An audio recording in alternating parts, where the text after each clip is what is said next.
This is the SAU Report, a program featuring interviews with the faculty, staff, students, and alumni of Southern Arkansas University in Magnolia.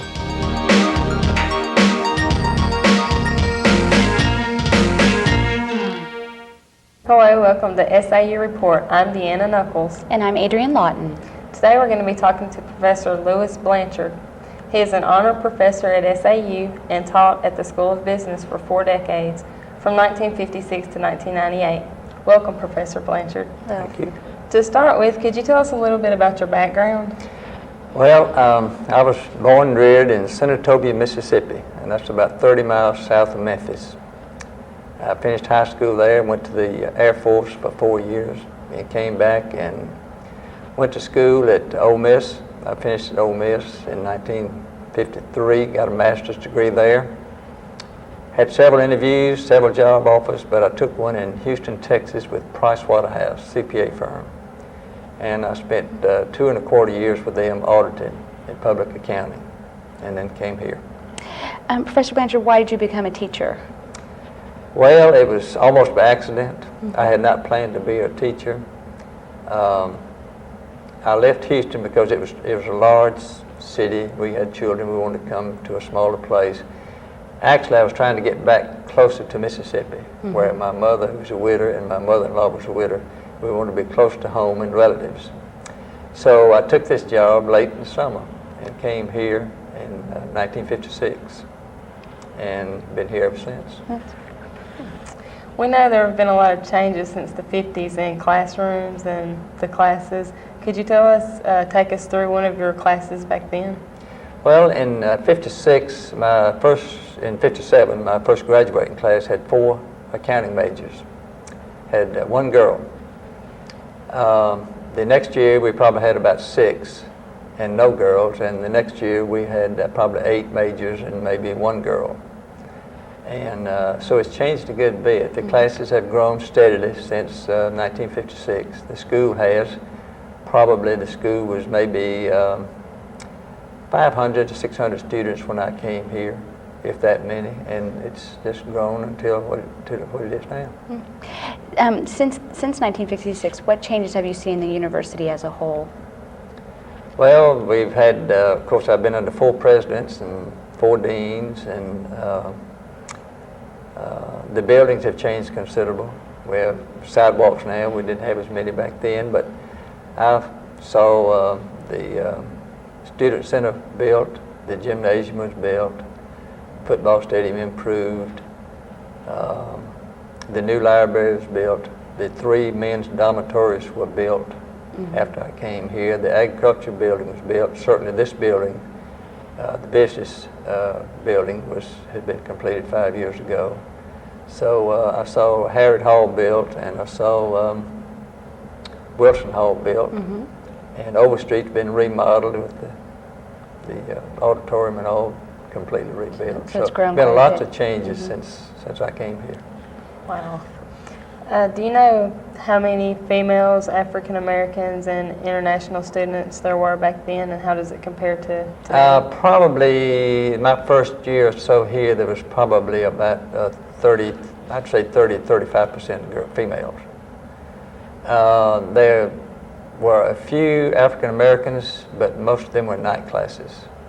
We had very few African Americans back at that point in time.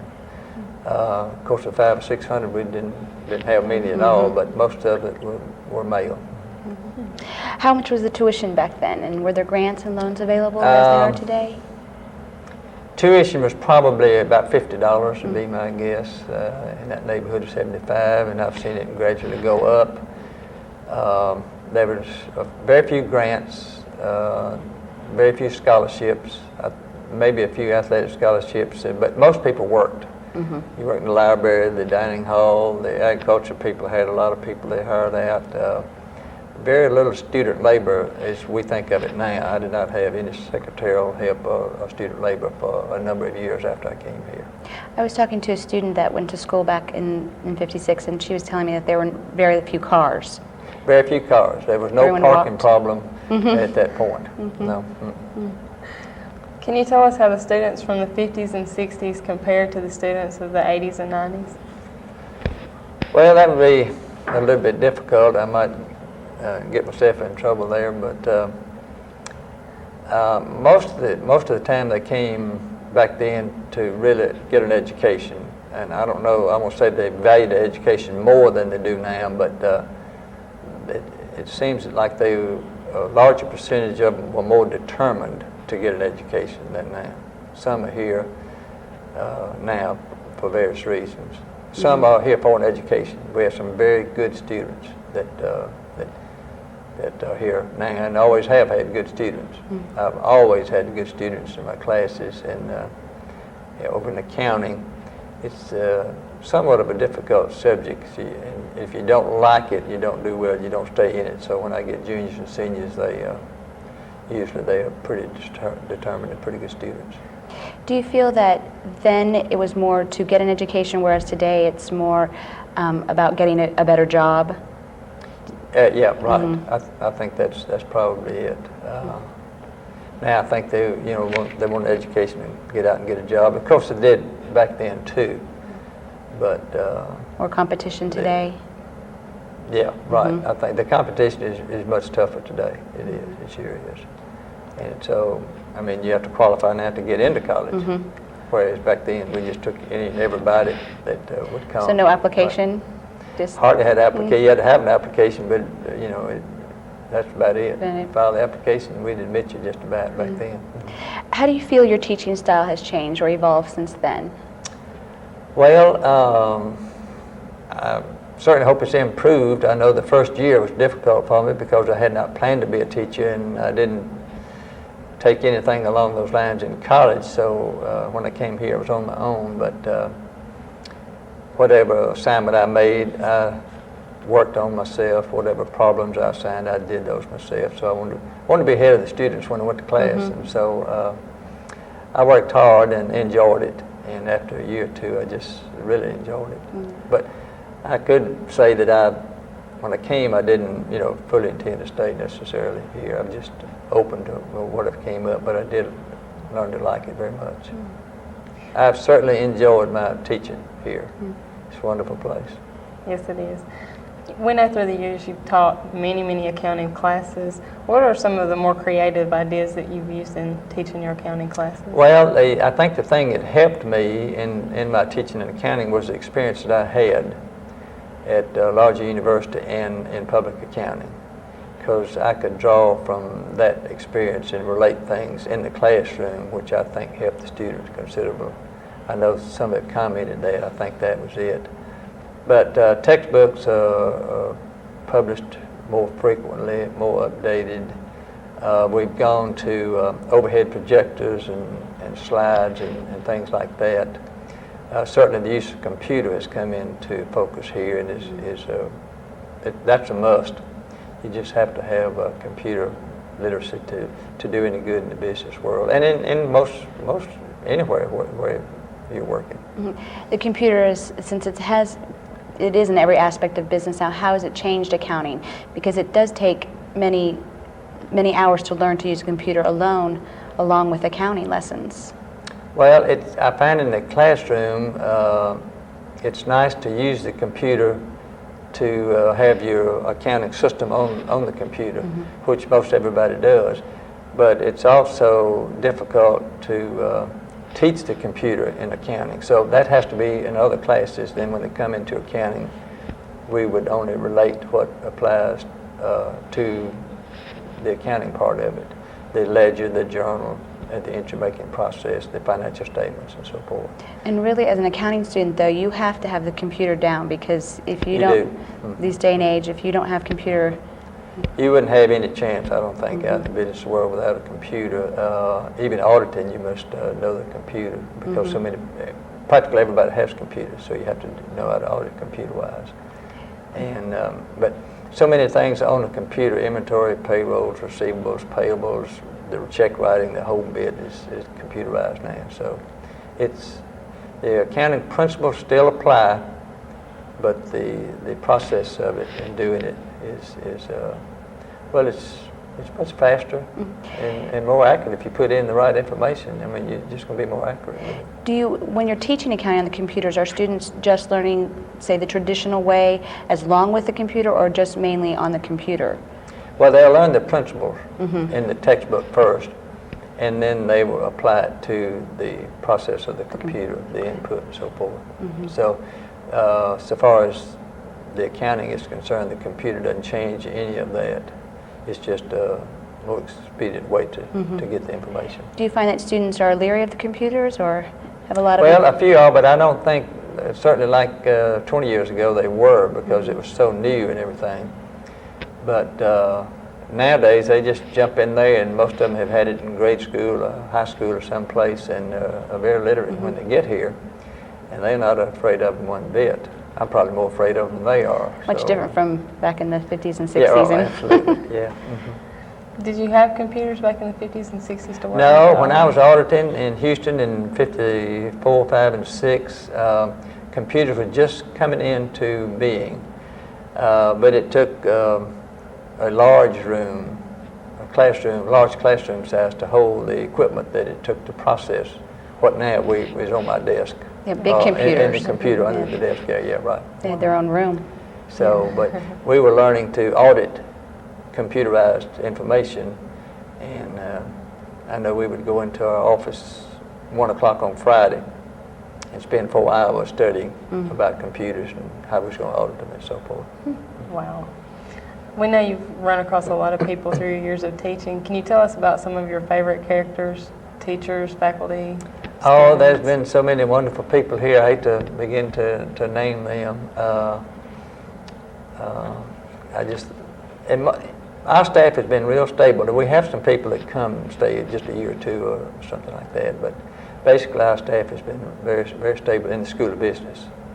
The university has people that leave every year or retire or whatever, but ours has been real stable. But we've had a really fine group of people, I know, in the School of Business. The university-wide is a fine staff.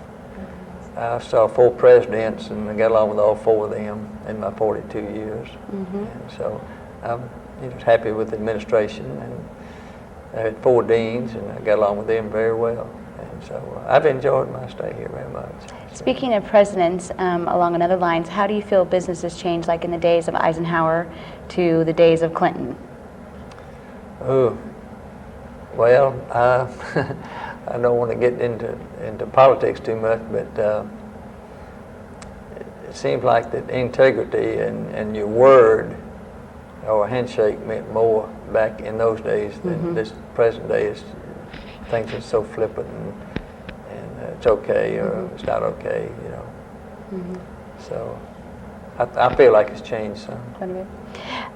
Nowadays, retirement is around 62, but you've been here a little bit longer than that. Why have you chosen to stay?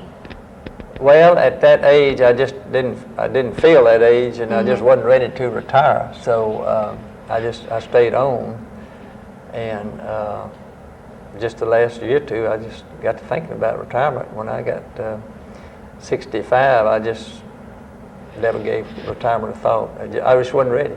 And so I just never even considered it at that point. I didn't think about, well, what you can do, your retirement funds there, whatever. I just didn't want to quit. So. Well, now you're retiring in June of this year, 98, but you're going to be teaching a few classes after that. Right, I will do there by a part-time status, if you've been here a while, and I'd like to do that, and of course if they need you. So I'm retiring, got about another week. But I'm teaching 1 course now, and I will teach 2 this fall, and that will get me through my 3 courses in the 12-month period. And do they call that semi-retirement, or is it full retirement? It's retired, but just a part-time teaching load. In all your years of teaching, did you have any other job offers? And if so, why did you stay at SAU? I had a number of offers, believe it or not. It wasn't many years I didn't have an offer to go back to public accounting. I had some other schools that inquired about me, and I felt like they wanted me, at least that's what they led me to believe. But I turned all of them down because I liked SAU, I liked Magnolia, the kids were here, and so the work and the church and the community just was a great place to raise a family and to live. And so we were happy. And you know, nothing ventured, nothing gained. But on the other hand, if you're happy, why make a change? You don't change just for change's sake. So Right. It's not broke, don't fix it. that's right. So we just enjoyed it here. Sure did. What would you say one of your most personal contribution to SAU has been? Well, I'm not sure how to answer that. Maybe my loyalty or responsibility to the school administration. I've enjoyed what I've done. I enjoy teaching. I enjoy students, and probably why I didn't retire back a few years is the fact that I still like young people and working with them and teaching. And but I've served on numerous committees and things, and it just really felt like a part of the university. And so. Is there anything you would like to leave SAU when you retire? Well, you know, a good reputation, I guess. You know, hopefully as a good teacher. That's for others to judge. I've worked hard. I don't know, you know, how much good I've done, but maybe that reputation as a good teacher and you know, a compassionate person. For someone who hadn't planned on being a teacher, you stayed an awfully long time. Are you glad you made that decision? Yeah. I know some of the job opportunities I had would have, financially I would have gained considerable. But again, I'd think about it, and I was happy in what I was doing. And money, you know, buys lots of things, but it's not everything. Do you find that a lot of your students that take accounting, we know that so many people who get their degrees now don't use their degrees after they get out of college. I would guess that probably accountants usually probably go into accounting after. Generally they do. Now, some have changed. Some, we've got several that are bank presidents that started out in accounting and other positions. But I guess most of the time they would stay in accounting, be in public accounting or in you know, some form of accounting in an office or firm. Do a lot of them go on to graduate school, or? A lot of them do. We've had several, 1, 2, some years none, but most years we have several that go to graduate school. A number of them have earned PhDs. Yeah. Now, do we have a graduate school here for accountants at SAU? No. The master's degree that we offer is through education, but the School of Business, in conjunction with the University of Little Rock, we're offering a master's degree. So people in Southwest Arkansas and some of our own are able to take those courses through Little Rock. And in fact, they started those classes last fall, and they've already completed a year, and you can take, I believe it's 2 courses each semester. It's at nighttime. And so we had classes last fall and this spring for those people that want to earn an MBA degree. Do you think there's an increase in job opportunities now for accounting majors as to back when you began teaching? As long as I can remember, there's always been a demand for accounting majors, particularly good ones. And as I've often said, there's always a demand for good people. It doesn't matter what you're in or what you're doing. If you're a good person, you'll do well. And but most of our accounting people do get jobs before they leave here, and so we've been fortunate there. But that doesn't mean every single one. But most of them, I'd say 80 to 90% of them always have a job when they leave here. Someone who's considering going into teaching like myself, what's some advice that you could give to them? Oh, that's a tough one too. Well, of course you want to respect the kids. You have to remember that you're the classroom leader. You have to set the pace. And you're teaching them, know your material, and then teach it to them, and have them to do the work that they're supposed to do. you'll be getting some education courses, I imagine, if you go that way, whereas in business, we don't always go through the education route. We're trained in our profession, and education courses may have helped me, but I don't know, since I don't know who's been through education and went to accounting, so I can't make any comparison. You had said that when you had come from Price Waterhouse here, you hadn't had a teaching education. Is that still true today? Are people able to come from, say, an accountant at Price Waterhouse today and teach as well? Yeah. They and most of the business people don't have education courses. They go through a business school and a master's program and a PhD program in their area, and they take very little education courses. They know their material, subject matter, and it's up to them to present it to the students. You have to have your own method of doing that, I think. Is that the only area in the university that's able to teach without a teaching certificate or a teaching degree? I don't know. I would guess in some of the sciences, maybe, or something like that, they would not need, to teach science. You'd have to know that subject matter, but you also have to know how to do some of the, the proper testing and the grading and all the bit that goes along with the teaching part of it. Did you teach any classes besides accounting in the business department, or was that your only? No, I've taught accounting all of my years. Can only think of course I taught a couple of times. It wasn't accounting, it was commercial law or business law, we called it back then. I taught that a couple of times. Are there any classes other than accounting that you would wish you would have taught or would like to teach? I don't think so.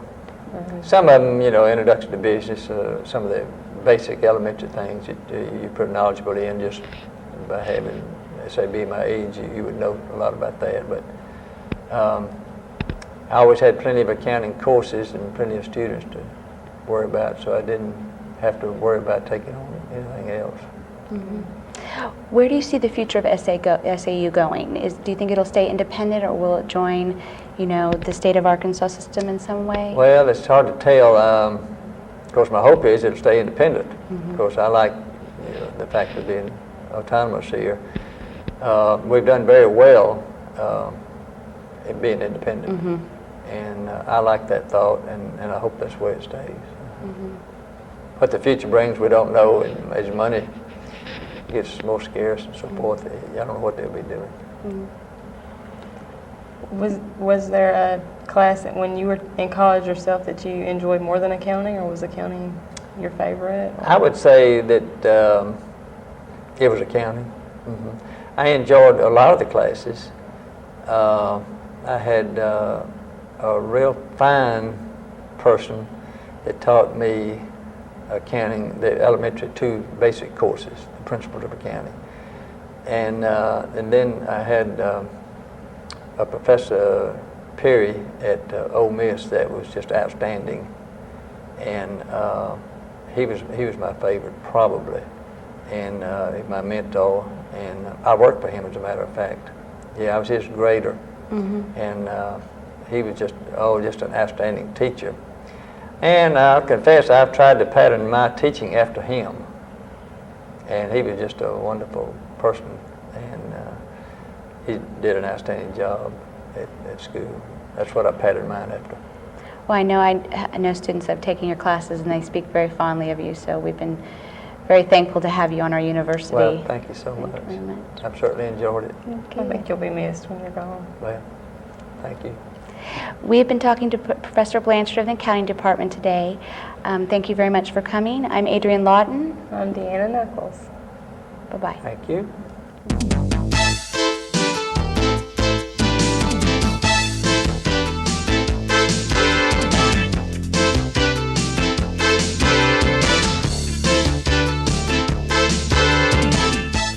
The SAU Report is a production of broadcast journalism students in the Department of Theater and Mass Communication at Southern Arkansas University in Magnolia.